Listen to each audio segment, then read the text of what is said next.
El Señor esté con ustedes. Del Santo Evangelio según San Lucas.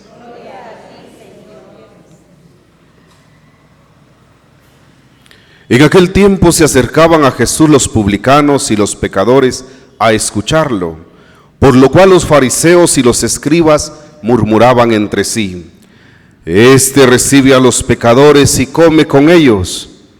Jesús les dijo entonces esta parábola: ¿Quién de ustedes, si tiene 100 ovejas y se le pierde una, no deja las 99 en el campo y va en busca de la que se le perdió hasta encontrarla? Y una vez que la encuentra, la carga sobre sus hombros, lleno de alegría, y al llegar a su casa reúne a los amigos y vecinos y les dice: Alégrense conmigo porque ya encontré la oveja que se me había perdido. Yo les aseguro que también en el cielo habrá más alegría por un pecador que se convierte que por 99 justos que no necesitan convertirse. ¿Y qué mujer hay que si tiene 10 monedas de plata y pierde una, no enciende luego una lámpara y barre la casa y la busca con cuidado hasta encontrarla? Y cuando la encuentra reúne a sus amigas y vecinas y les dice: Alégrense conmigo porque ya encontré la moneda que se me había perdido. Yo les aseguro que así también se alegran los ángeles de Dios por un solo pecador que se convierte. También les dijo esta parábola: Un hombre tenía 2 hijos y el menor de ellos dijo a su padre: Padre, dame la parte de la herencia que me toca. Y él le repartió los bienes. No muchos días después, el hijo menor, juntando todo lo suyo, se fue a un país lejano y allá derrochó su fortuna viviendo de una manera disoluta. Después de malgastarlo todo, sobrevino en aquella región una gran hambre y él empezó a pasar necesidad. Entonces fue a pedirle trabajo a un habitante de aquel país, el cual lo mandó a sus campos a cuidar cerdos. Tenía ganas de hartarse con las bellotas que comían los cerdos, pero no lo dejaban que se las comiera. Se puso entonces a reflexionar y se dijo: ¿Cuántos trabajadores en casa de mi padre tienen pan de sobra y yo aquí me estoy muriendo de hambre? Me levantaré, volveré a mi padre y le diré: Padre, he pecado contra el cielo y contra ti, ya no merezco llamarme hijo tuyo, recíbeme como a uno de tus trabajadores. Enseguida se puso en camino hacia la casa de su padre. Estaba todavía lejos cuando su padre lo vio y se enterneció profundamente. Corrió hacia él y echándole los brazos al cuello lo cubrió de besos.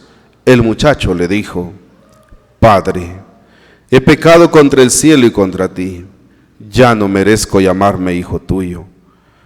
Pero el padre le dijo a sus criados: Pronto, traigan la túnica más rica y vístansela, pónganle un anillo en el dedo y sandalias en los pies, traigan el becerro gordo y mátenlo, comamos y hagamos una fiesta, porque este hijo mío estaba muerto y ha vuelto a la vida, estaba perdido y lo hemos encontrado. Y empezó el banquete. El hijo mayor estaba en el campo, y al volver, cuando se acercó a la casa, oyó la música y los cantos. Entonces llamó a uno de los criados y le preguntó qué pasaba. Este le contestó: Tu hermano ha regresado, y tu padre mandó matar el becerro gordo por haberlo recobrado sano y salvo. El hermano mayor se enojó y no quería entrar. Salió entonces el padre y le rogó que entrara, pero él replicó: Hace tanto tiempo que te sirvo sin desobedecer jamás una orden tuya, y tú no me has dado nunca ni un cabrito para comérmelo con mis amigos. Pero eso sí, viene ese hijo tuyo, que despilfarró tus bienes con malas mujeres, y tú mandas matar el becerro gordo. El padre repuso: Hijo, tú siempre estás conmigo y todo lo mío es tuyo. Pero era necesario hacer fiesta y regocijarnos, porque este hermano tuyo estaba muerto y ha vuelto a la vida, estaba perdido y lo hemos encontrado. Palabra del Señor. Gloria a ti, Señor Jesús.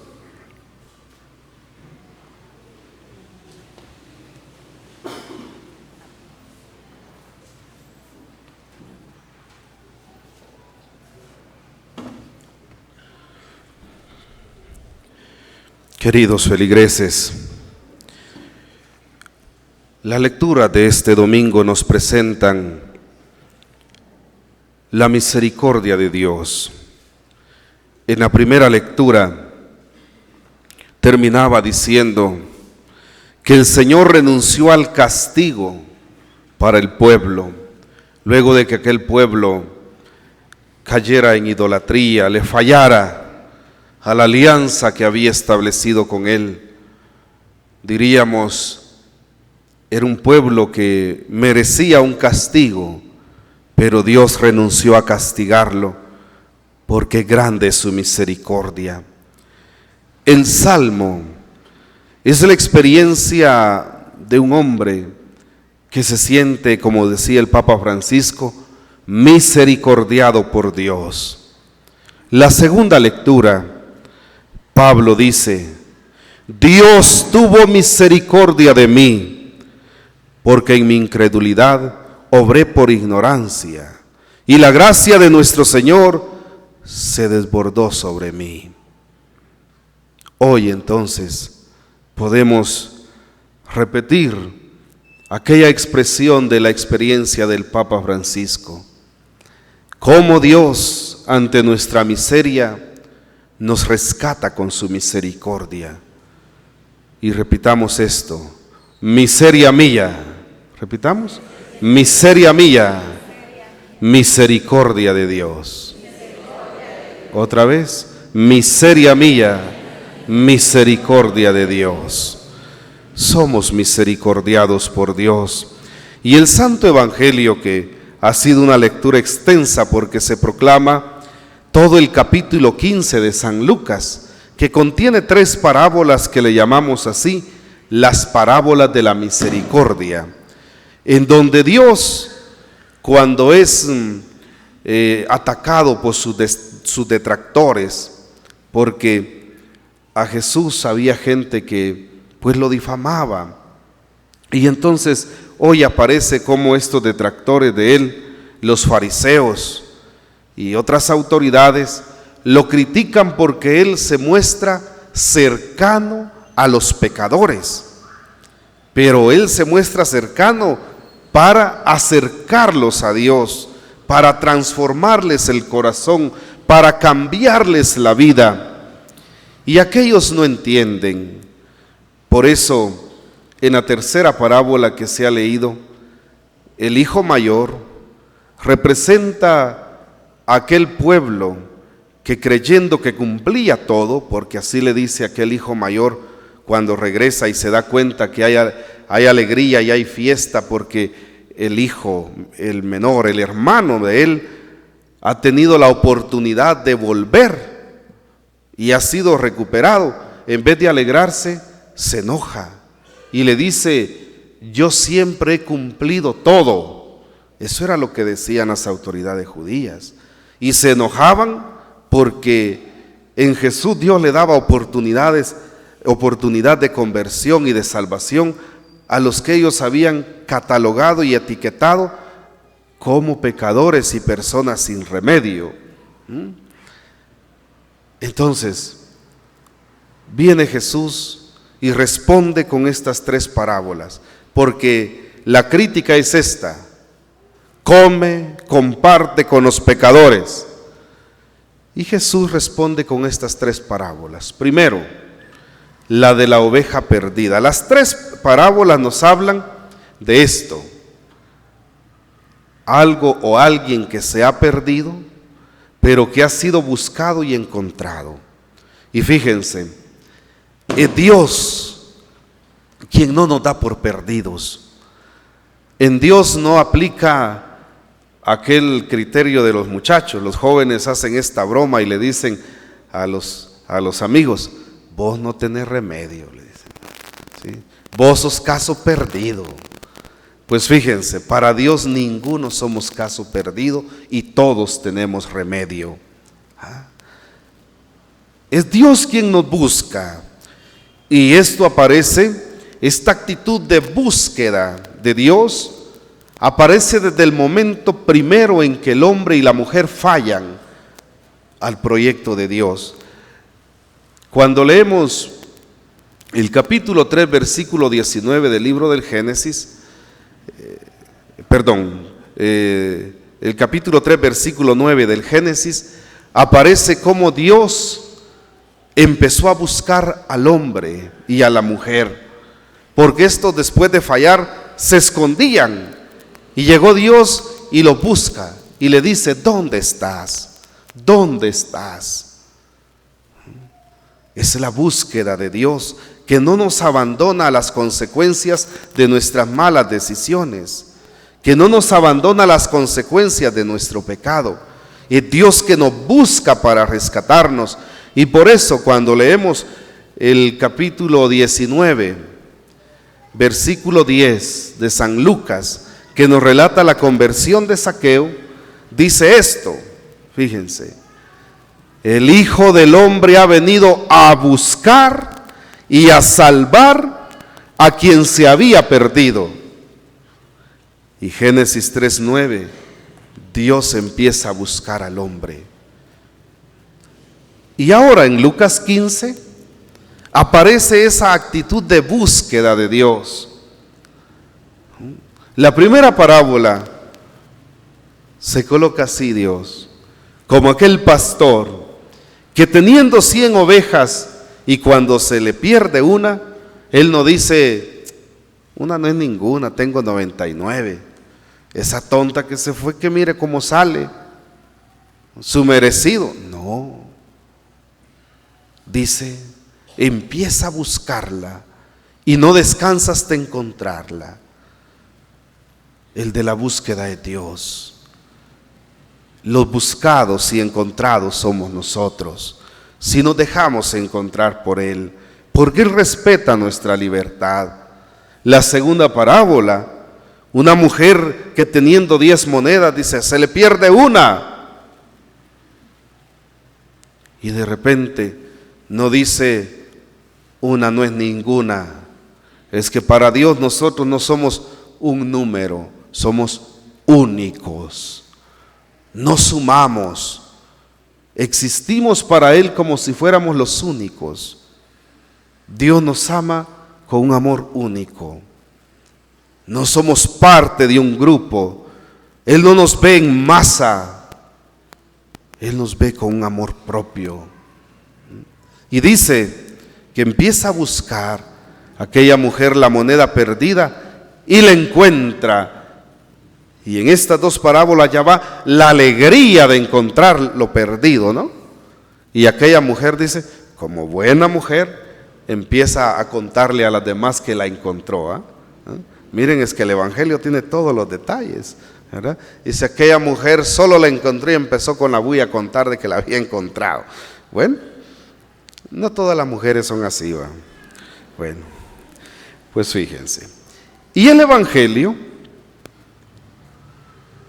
que los biblistas modernos ya no le han querido llamar la parábola del hijo pródigo como antes, porque cuando se le llama la parábola del hijo pródigo se centra la atención en el muchacho, y si bien es cierto es protagonista en la parábola, pero si se centra la atención en el hijo pródigo, se corre el riesgo de no darle, como dicen, honor a quien honor merece, de perder el sentido de la parábola.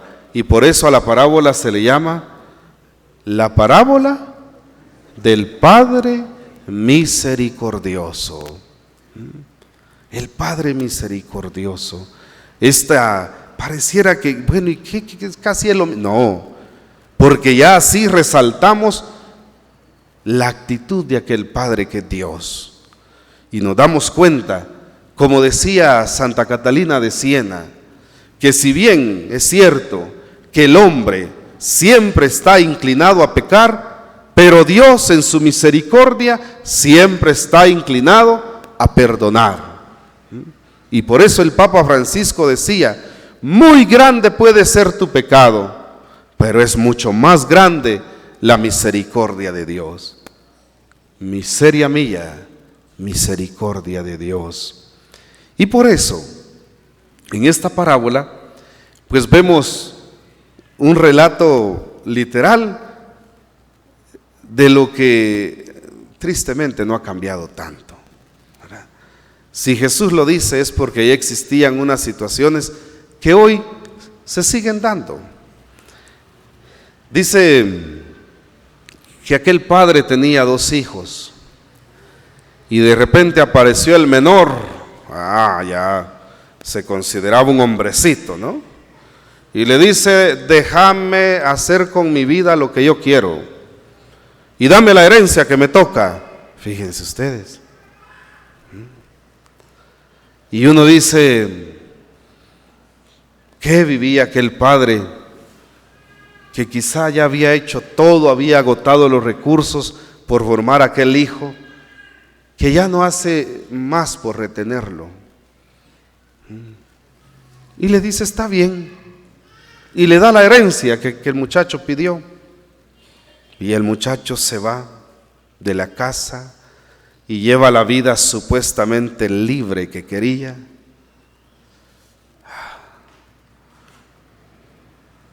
Por eso, miren, hay una expresión que dice que tenemos que revisar si lo que estamos haciendo hoy nos conduce a donde queremos estar mañana.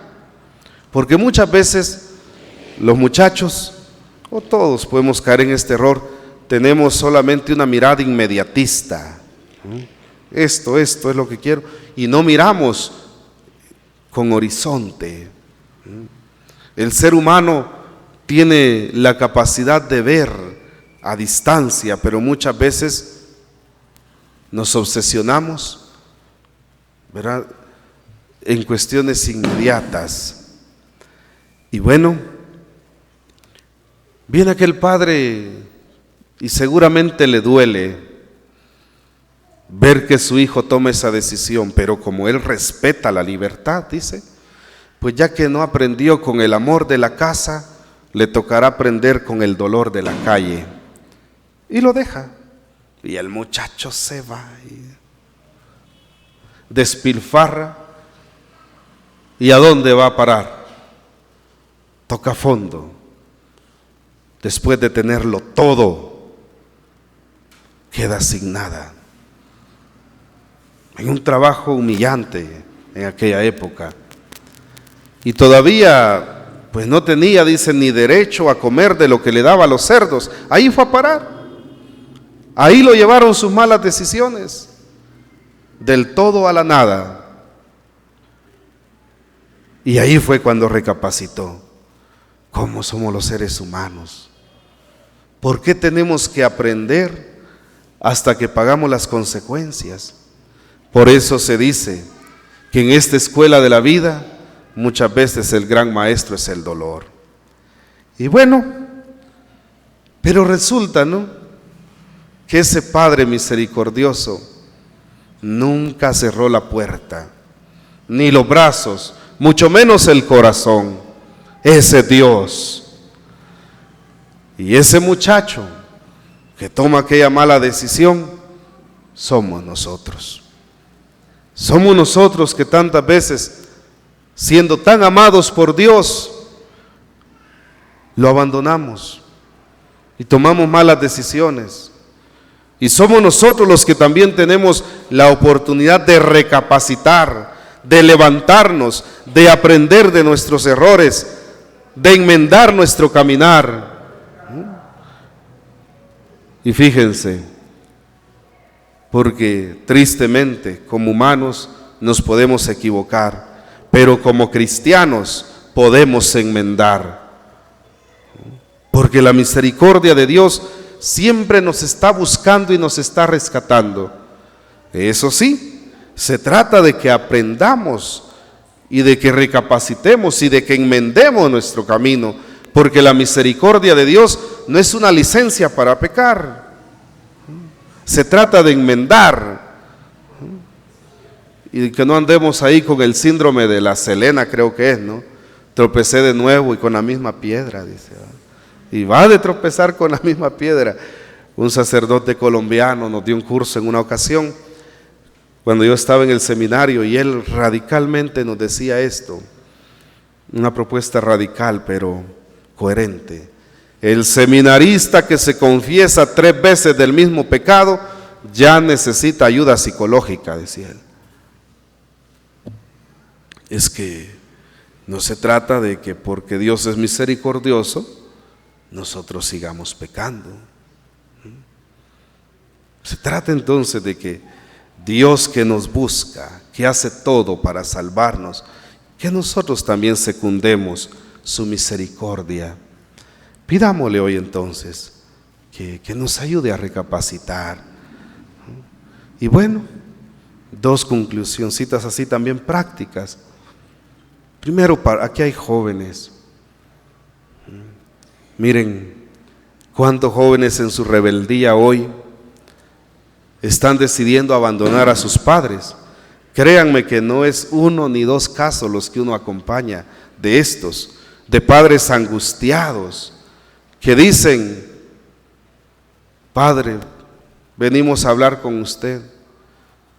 ¿Por qué? ¿Qué les pasa? ¿Por qué? El bebé se va de la casa. El bebé. ¿Y cuántos años tiene el bebé? 20 años, padre. 25, el bebé. ¿Verdad? Y entonces les digo yo muchas veces, la pedagogía de Lucas 15, en su rebeldía, y ya que no aprende con el amor de la casa, le va a tocar aprender con el dolor de la calle. Déjenlo. Fíjese que nos preguntamos: ¿en qué fallamos, Padre, si nosotros le dimos todo? En eso fallaron, en darle todo. Es que procuramos que Él tuviera lo que nosotros no tuvimos. En eso fallaron. Porque por darle lo que ustedes no tuvieron, dejaron de darle lo que ustedes sí tuvieron. Principios, valores, etc. Y les digo, déjenlo que se vaya. Pero no le paguen el apartamento. No le lleve usted la comida todos los días. No le llegue a hacer la limpieza. No le lave la ropa. Déjenlo. Será padre, pero es que el bebé, sí. Se va el bebé. A los días vienen, los 8 días. Se fue el bebé, padre. Déjenlo. Será, pues sí, déjenlo, hombre. Lea Lucas 15. A los días, ¿verdad? 2 meses, regresa el muchacho. ¿Por qué regresará? Y vienen: Padre, estamos contentos. ¿Por qué? Nuestro hijo regresó. Gracias, Padre, por haber rezado por él. Digo yo, si a mí se me olvidó rezar por este, ¿verdad? ¿Y por qué regresó? Ni modo, porque la vida le enseñó. No aprendió con el amor de la casa, aprendió con el dolor de la calle. Y ahí está el bebé bien comportado. Sí, pedagogía para los padres. Última conclusión. Esto, miren, no siempre, pero usted conoce a sus hijos. No herede a sus hijos con todo. Mejor fórmelos y hágalos capaces de crear su propio patrimonio. Y si usted tiene también el buen corazón, porque no es su gran obligación, sino su gran corazón de heredarles también propiedades o algo así, déselo con, ¿cómo se llama eso? Usufructo vitalicio, para que o por amor a usted o a la herencia lo cuiden hasta el último día. Es que cuántos casos hay de que los papás en su buen corazón, para que sus hijos se superen, sí, les dan todo. ¿Y cómo tienen que ver los viejitos? Algunos de esos mueren, de ver cómo los hijos despilfarran todo y al final los van a meter a un asilo de ancianos. Bueno, que Dios nos ayude entonces a ir actuando con sabiduría. Y hoy le decimos una vez más: miseria mía, misericordia tuya. Alabado sea Jesucristo, por siempre sea.